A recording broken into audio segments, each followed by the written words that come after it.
Olá, muito bem-vindos.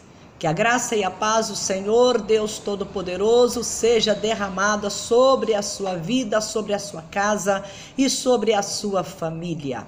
Eu sou a pastora Carmen Soares e quero compartilhar com você a palavra de Deus para que nós prossigamos inabaláveis. Sim, porque se Deus falou, é verdade. Nós podemos resistir o dia mal bem. Nós podemos estar bem. Estar vivendo um dia mal e estarmos bem. Bem com Deus. Bem na fé. Bem no nosso coração.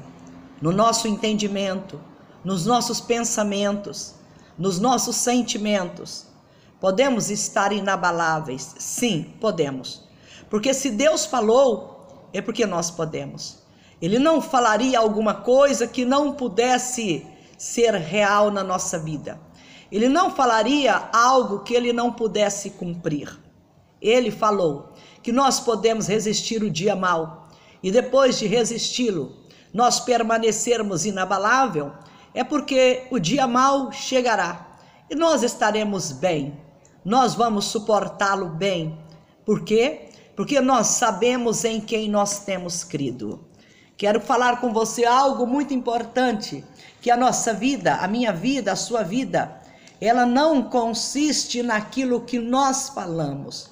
A vida do homem de Deus, da mulher de Deus, do filho de Deus, não consiste naquilo que nós falamos, mas a nossa vida, ela consiste no que Deus fala.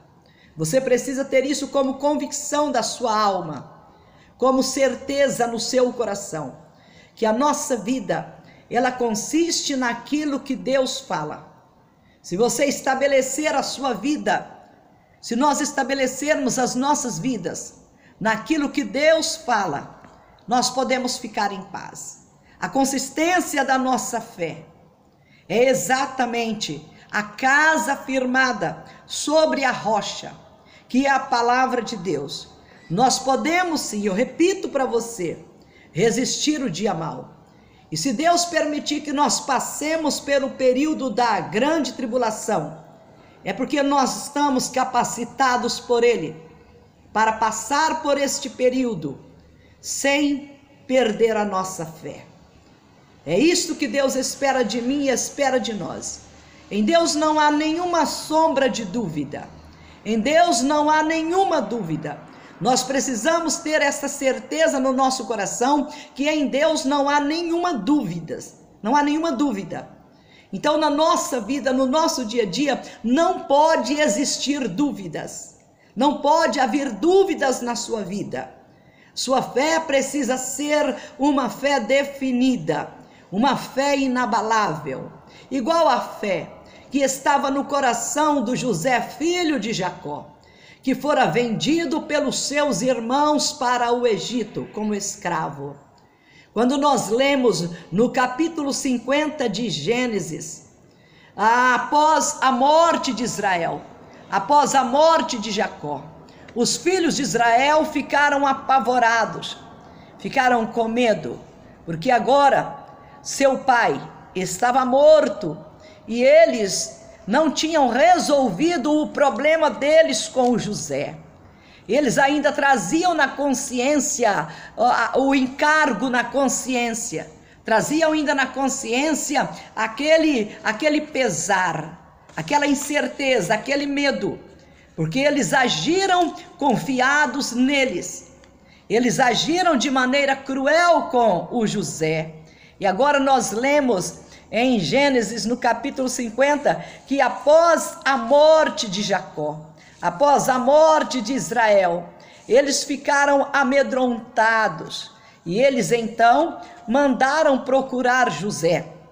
A partir do verso de número 15 de Gênesis, capítulo 50, nós lemos assim: vendo os irmãos de José que seu pai já era morto, disseram: é o caso de José nos perseguir e nos retribuir certamente o mal todo que lhe fizemos. Portanto, mandaram dizer a José: teu pai ordenou antes da sua morte, dizendo: Assim direis a José: perdoa, pois, a transgressão de teus irmãos e o seu pecado, porque te fizeram mal. Agora, pois, te rogamos que perdoes a transgressão dos servos do Deus de teu pai. José chorou enquanto lhe falavam. Depois vieram também seus irmãos, prostraram-se diante dele e disseram: eis-nos aqui por teus servos. Respondeu-lhe José: não temais, acaso estou eu em lugar de Deus? Vós, na verdade, intentaste o mal contra mim, porém Deus o tornou em bem, para fazer como vedes agora, que se conserve muita gente em vida. Não temais, pois eu vos sustentarei, a vós outros e a vossos filhos. Assim os consolou e lhes falou ao coração. Que coisa séria. Eles haviam feito uma coisa terrível, porque o José não havia falado por ele próprio. Quando ele disse para os seus irmãos que ele havia tido um sonho, e no sonho de José, ele havia visto, primeiro, quando eles estavam, ele e os seus 11 irmãos, estavam trabalhando na ceifa, na colheita, e ele via no sonho que os feixes de trigo que os seus irmãos haviam cortado e amarrado, curvavam diante dos feixes dele. A Bíblia não diz aqui que era trigo, mas provavelmente sim. Curvava diante dele, do feixe dele. E isto era um indicativo de que Deus havia determinado que um dia o José estaria governando sobre os seus irmãos. Veja bem, que isso não era um propósito de José, isso não era um intento de José, isso não era uma presunção de José, isso não era um desejo do coração de José. Ele era muito jovem. Isto era, sim, algo que Deus havia determinado para a vida dele e para a vida dos seus irmãos. Seus irmãos teriam que aceitar a ideia de que Deus havia escolhido José para um dia governar sobre eles. Mas eles não aceitaram a ideia. Quando José contou o sonho, que eles estavam atando os feixes no campo, e de repente os 11 feixes dos seus 11 irmãos se curvavam diante do feixe dele. Seus irmãos, era para lembrar que eles eram a geração de Deus, eles eram o povo de Deus. Os filhos de Jacó eram a descendência de Deus, a descendência de Deus que ele havia determinado, dito para Abraão que ele fazia com Abraão uma aliança, e a descendência de Abraão seria servo dele, seria serva dele. Os descendentes de Abraão seriam servos de Deus, seria o povo de Deus. Então, quando eles ouviram aquela colocação do José, o José narrando o seu sonho, contando o sonho, eles deveriam ter lembrado disto. Bom, Deus sabe o que está fazendo. Se nós somos a descendência de Deus na terra, se nós somos a herança do Senhor no meio das nações, então este sonho do José deve ter alguma coisa ligado com o projeto de Deus para a formação da nossa gente. Mas não, eles não fizeram isto. Pelo contrário, eles deixaram que Satanás, que o inimigo, que o diabo, os fizesse odiar José. Porque o José estava acenando para o futuro, que no futuro ele estaria governando sobre eles. Mas era um propósito de Deus. E com o passar dos dias, o que acontece? O José tem um outro sonho. E nesse outro sonho agora, José, ele via o sol e a lua e 11 estrelas se curvando diante dele. E aí ele conta o sonho para seu pai, para os seus irmãos, e os seus irmãos odiou mais ainda, mas José continuou firme naquilo que Deus havia mostrado para ele. O seu pai, apesar de ter achado aquilo estranho, Mas ele começou a pensar sobre aquilo, a considerar aquilo no seu coração. Porque nós somos guiados não pelo nosso propósito, como nós lemos em Provérbios capítulo 16, que o homem faz os planos, mas a resposta certa é aquela que vem dos lábios do Senhor. Nós não podemos esquecer que Deus é soberano e que Ele manda nos corações. No plano de Deus, que demonstra o poder de Deus, está incluído governos, está incluído a vida, a morte, tudo está incluso no plano de Deus para a nossa vida. E nós precisamos aprender isto, que tudo que acontecer conosco, acontece para que Ele seja glorificado. Então é por causa disso que nós temos a necessidade de firmar os nossos corações em Deus. Mas aqui os filhos de Jacó, o que eles fazem? Eles deixam passar o tempo, arma aquela cilada, vende José como escravo para o Egito, e os anos passaram, e agora o que aconteceu? Agora seu pai morreu, e eles estavam nas mãos de José, porque estavam morando no Egito, e Deus havia colocado José como governador do Egito. E aí chegou a hora do acerto de conta, e aquele era um dia mau na vida deles, porque eles pensavam que José iria pagá-lo mal por mal, ia pagá-los com o mal que eles haviam feito a ele. Mas como José compreendeu que tudo que estava acontecendo era um propósito de Deus, era uma determinação de Deus, eram os planos de Deus que estavam sendo executados na vida dele e de seus irmãos, ele teve sabedoria para poder lidar com aquela situação. Apesar dele viver muitos anos com o seu coração ferido, com a sua alma ferida, com o seu coração angustiado, triste por ter vivido todas aquelas tragédias da sua vida, lançado dentro da cisterna pelos seus próprios irmãos, depois tirado de dentro da cisterna, vendido para os mercadores de escravos, que o levou e o vendeu lá no Egito, separado da sua casa, da sua família, do seu pai, ainda tendo no coração que toda aquela tragédia que ele estava vivendo era algo preparado pelos seus próprios irmãos para piorar a situação. A sua senhora, a sua dona, a mulher de Potifar, ainda arma aquela cilada para que ele fosse lançado na prisão, e aí aquilo que já era angústia na vida de José aumentou. Aquilo que já era tristeza na vida de José agora aumentou. Mas no fundo da sua alma ele lembrava dos sonhos, porque antes dele passar pelas tragédias, Deus mostrou para ele para que ele havia nascido. Ele havia nascido para reinar, ele havia nascido para governo, e ele precisava participar de uma escola, de um treinamento. Deus precisava treiná-lo para o governo. Deus precisava treiná-lo para que ele correspondesse com os propósitos de Deus para a vida dele. E como que foi a escola de Deus na vida de José? Foi luta, foi dificuldade, foi aflição, foi peleja, foi a traição dos próprios irmãos, primeiro a começar pelos ciúmes, pela inveja, pelo ódio que eles nutriam em seus corações contra o José. E agora, além deste ódio, eles colocam em prática o plano de se livrarem dele, vendendo-o como escravo. E tudo isto vinha à memória de José. E agora, dentro daquela cadeia, preso por uma acusação, uma acusação falsa, porque ele não havia tentado estuprar a esposa de Potifar. Mas ele sabia que Deus tinha planos.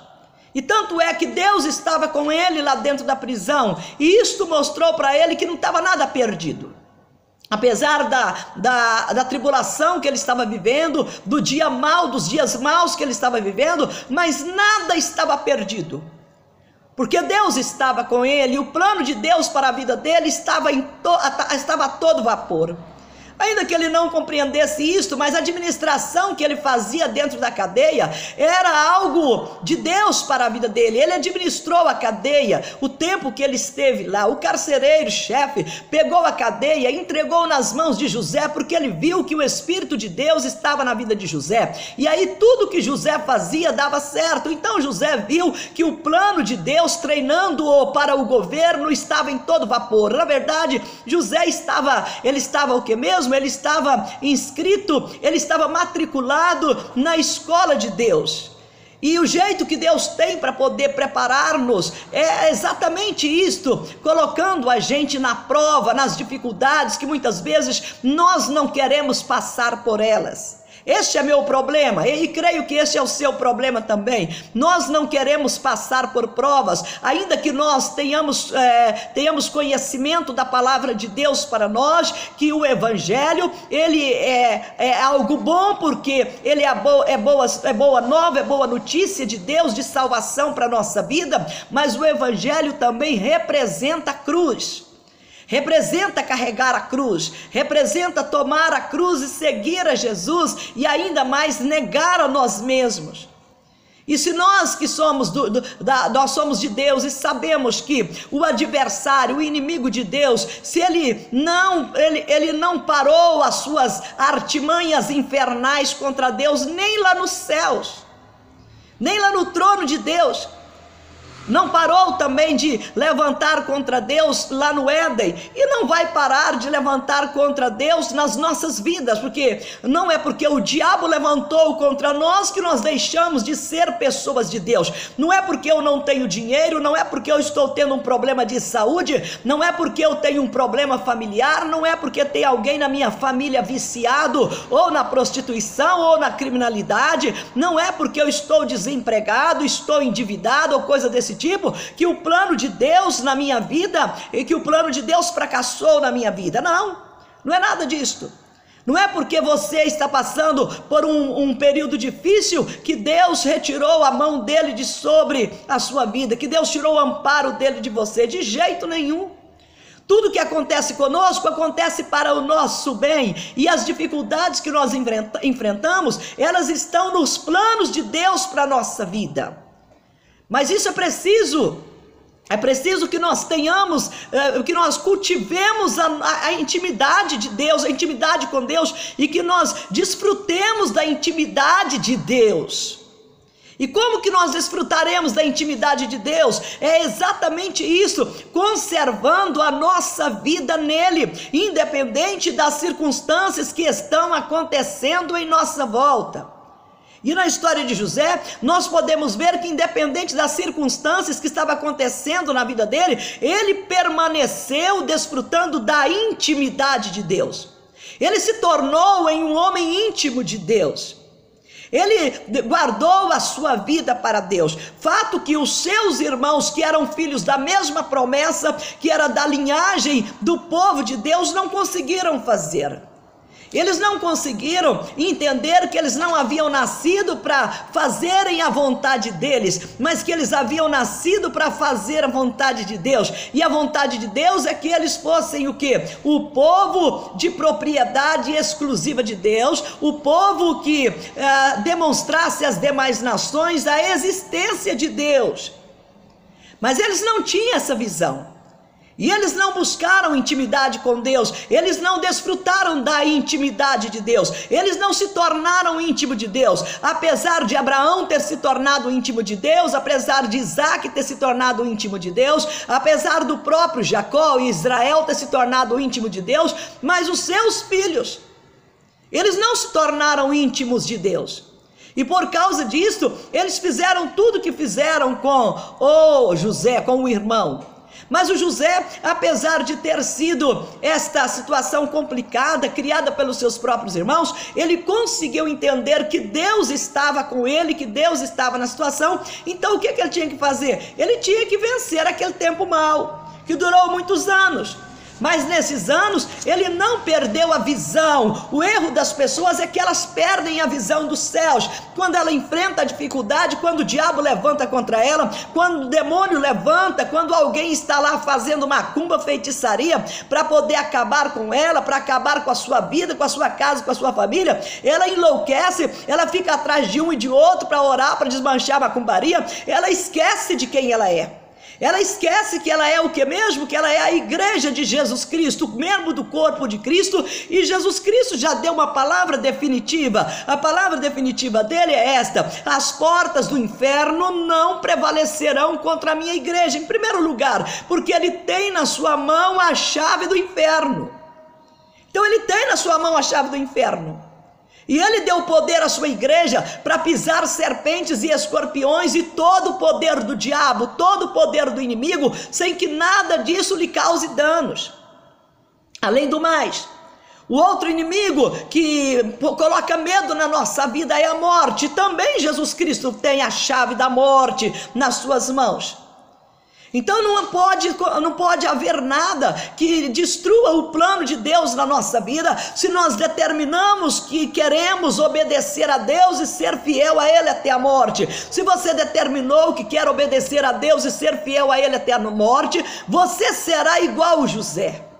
Você procurará nas dificuldades, eu procurarei nas minhas dificuldades aproximar mais de Deus, buscar a Deus, revestir da armadura de Deus, pedir a Deus para me conduzir na força do poder dele, para que eu saia lá na frente, para que eu atravesse aquele dia mau, ou aquele tempo mau, ou aqueles anos maus da minha vida, sem que eu quebre a minha aliança com Deus.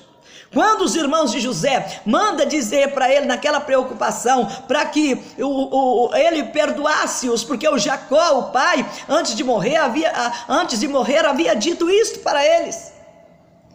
Eles estavam com a consciência pesada, com medo do futuro, com medo do presente, com medo do futuro. Bastou o pai morrer para eles estarem com medo do presente, com medo do futuro, porque apesar do seu pai ser um homem de Deus, eles não aprenderam a servir a Deus, eles aprenderam a servir o Jacó, eles aprenderam a servir o seu pai.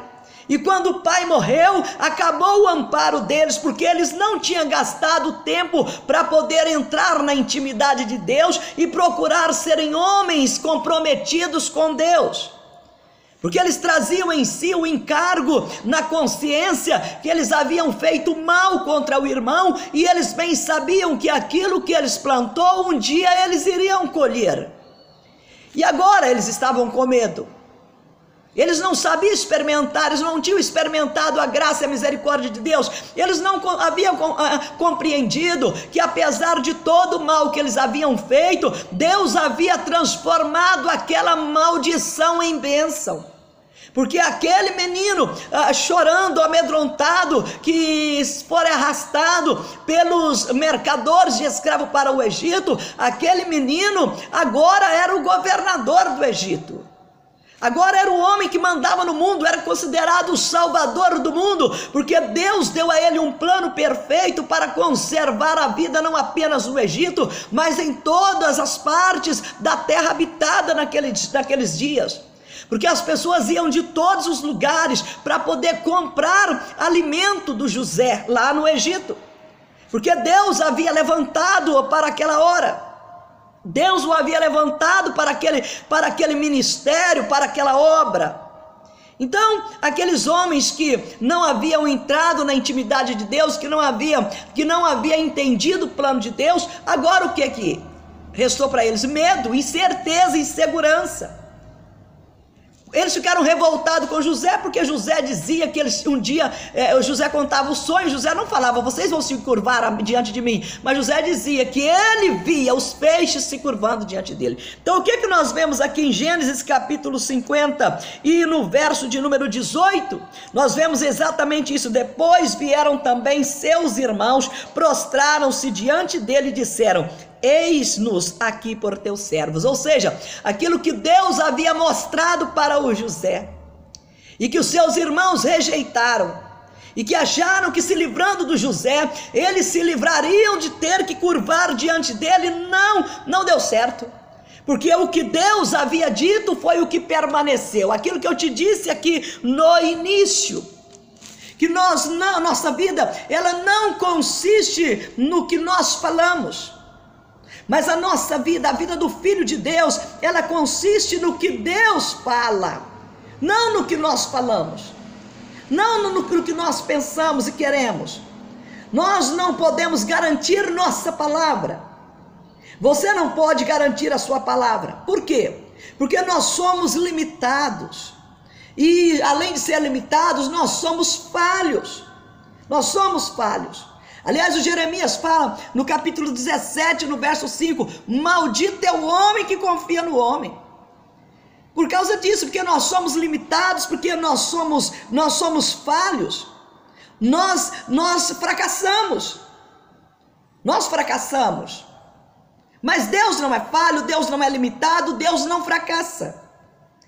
Então nós precisamos fazer isso. Deus, ele pode garantir a palavra dele. Então nós precisamos fazer isso, pautar a nossa vida exatamente naquilo que Deus fala, porque Deus pode garantir a palavra dele, porque ele não é limitado, ele não é falho, ele é o soberano, ele é o Senhor. A nossa vida, ela precisa ter consistência. Sua vida precisa ter consistência. E a consistência da nossa vida é aquilo que eu te disse também. A consistência da nossa vida é exatamente o que ampara a nossa fé. E o que ampara a nossa fé? É exatamente a palavra de Deus. Pode rugir os leões, pode levantar o inferno contra a sua vida, pode cair as chuvas, pode transbordar os rios, pode soprar os ventos com força contra a sua casa, mas se ela estiver pautada na palavra de Deus, se a sua fé está amparada na palavra de Deus, vai passar o dia mau, vai passar a tempestade, o falso leão que é Satanás vai rugir, e você permanecerá intacto, você permanecerá inabalável, eu permanecerei inabalável, porque aquele que liberou sobre nós esta palavra de poder, ele é o que comanda céus e a terra, ele é o soberano.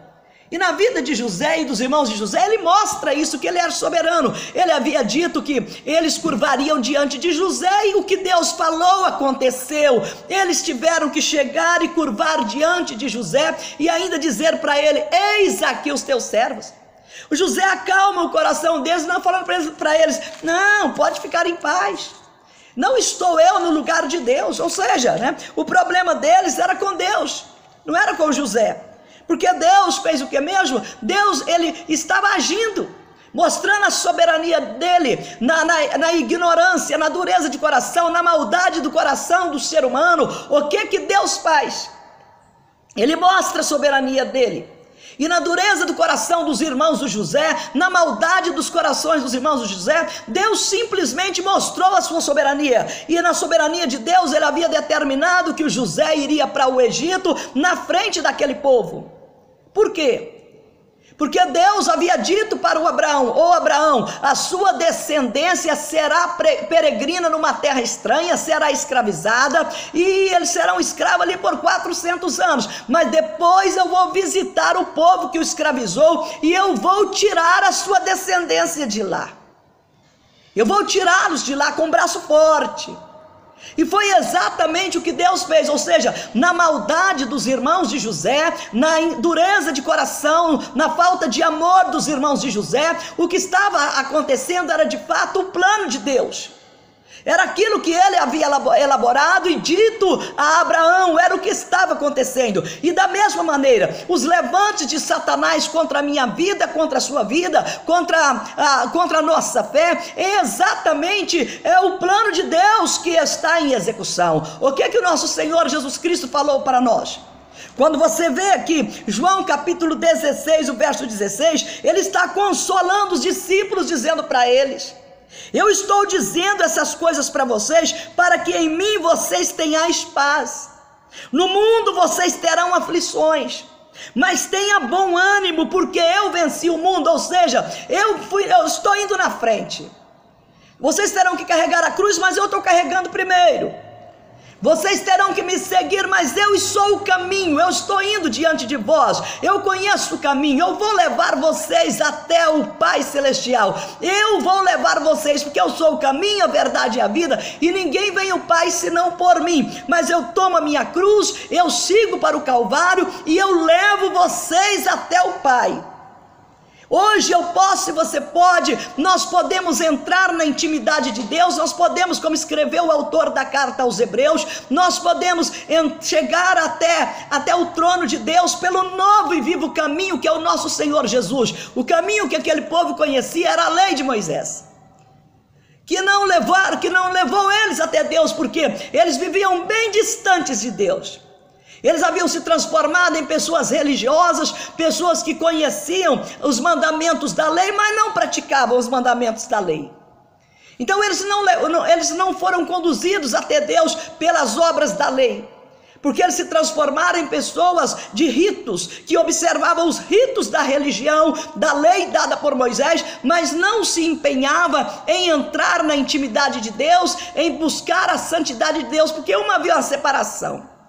Havia separação lá no santuário, havia o lugar santo e o lugar santíssimo. No lugar santíssimo, onde estava a presença de Deus, eles não podiam entrar, eles eram limitados.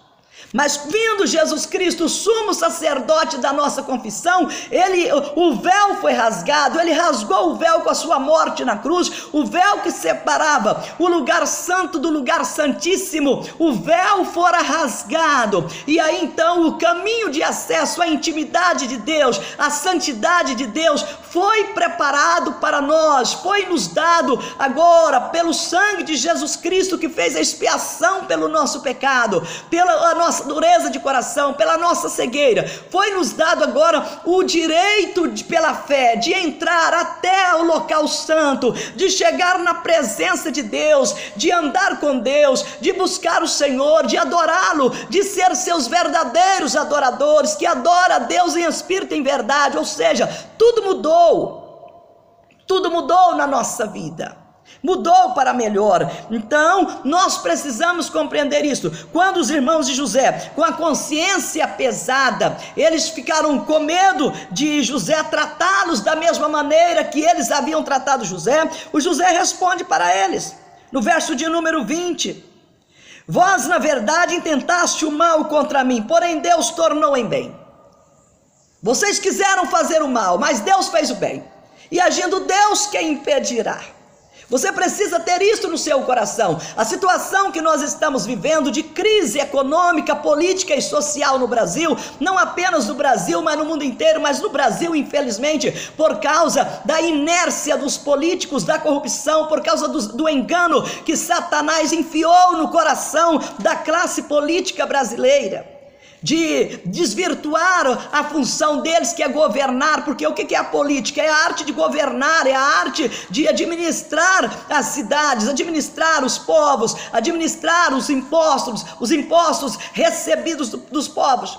Mas infelizmente, com a ajuda de Satanás, o ser humano se transformou corrupto, é corrupto, e ao invés de ser bons políticos, se transformam em bons corruptos. E com isto, a situação do Brasil está difícil para todo o povo brasileiro. Mas o que é que nós temos que entender? Que essas dificuldades que Deus está permitindo nós vivermos, esta escassez, essa falta de dinheiro, desemprego, a violência e essas coisas ruins que estão acontecendo, isso precisa ser levado em conta por nós como sendo instrumento de Deus para nos levar a buscá-lo, a clamá-lo, a interceder e viver uma vida para Ele, nos desligar um pouco aí dos mecanismos que foram postos à nossa disposição, dessa geração conectada, desta geração de que tudo é fácil, tudo é facilitado. Nós precisamos voltar o joelho no chão, colocar a nossa boca no pó e humilhar diante de Deus e deixar de querer ser apenas aquelas pessoas de vida fácil. Ah não, o Senhor é meu pastor, nada me faltará. Pode faltar. Quando Davi falou isso, ele estava dizendo: se me faltar alguma coisa, Ele proverá. Ele proverá. Mas eu preciso depender dele. É isso que eu preciso estar, com a minha vida firmada nele, ter consistência na minha fé, porque a casa firmada sobre a rocha, sobre a palavra de Deus, ela não cai. E o José conseguiu fazer isto. Ele conseguiu sustentar a sua casa firmada sobre a rocha, sobre a palavra de Deus, sobre aquilo que Deus havia mostrado para ele. Fica firme, José, porque um dia os 11 feixes vão se curvar diante de você. Fica firme, José, porque você nasceu para isso. Um dia, José, um dia os povos se curvarão diante de você, e se curvaram mesmo. Não apenas o sol e a lua, não apenas os 11 feixes, mas um dia o mundo curvará diante de você, José, e curvou mesmo, porque só ele tinha mantimento para fornecer para o mundo no tempo da crise, que durou 7 anos, mostrando que vale a pena ser fiel a Deus. Quanto mais eu e você, que nós já estamos presenciando aí os sinais do tempo do fim. Nossa fidelidade a Deus tem que ter consistência, tem que ser pela fé na palavra de Deus, porque a minha palavra falha, a sua palavra falha, e Deus não tem compromisso com a minha palavra nem com a sua, mas Deus tem compromisso com a palavra dele, com a palavra de Jesus Cristo, com a palavra do Espírito Santo. Deus tem compromisso, Deus tem compromisso. Por isso Jesus falou: passará os céus e a terra, mas as minhas palavras não passarão, porque Deus tem compromisso com a palavra de Jesus, porque ele teve compromisso com a palavra de Deus, porque ele fez a vontade de Deus. É por isso que nós precisamos fazer o mesmo, que você não se assuste, e que nem nutre também a vingança no seu coração, o medo no seu coração, por causa dos seus pecados, por causa dos erros que você cometeu, por falta de conhecer a Deus, mas que você lembre da misericórdia do Senhor, que onde abundou o pecado, o nosso pecado, superabundou a graça de Deus. Ele tem a solução para todos os problemas da nossa vida. Querido Deus e amado Pai Celestial, louvado seja o teu santo nome. Bendito seja o Senhor, que não nos entregou como presa nas garras de Satanás, mas nos deu poder e autoridade sobre ele, para esmagá-lo debaixo dos nossos pés. Repreende Satanás com as suas acusações, repreende os demônios, meu Deus, que atormenta a vida desta pessoa, levando à loucura, levando a ver vultos onde não há vultos, levando a ouvir vozes onde não há vozes, levando a, meu Deus, a temer a noite, a temer o dia, a temer as coisas, meu Pai, porque ela não consegue manter uma vida, meu Pai, de comunhão com o Senhor, porque ela não consegue manter uma vida, meu Deus, de integridade com o Senhor, porque ela não consegue, meu Deus, se desligar do mal que veio sobre a sorte dela. Eu não conheço essa pessoa, mas o Senhor a conhece, e que o Senhor a alcance e abençoe, e quebre os grilhões do maligno, e repreenda Satanás, e dê a ela vitória. Nós pedimos isso para a tua glória, em nome do Senhor Jesus, amém. Que Deus abençoe a sua vida. Até o nosso próximo encontro. Eu, pastora Carmen Soares, te agradeço em nome do Senhor Jesus. Amém.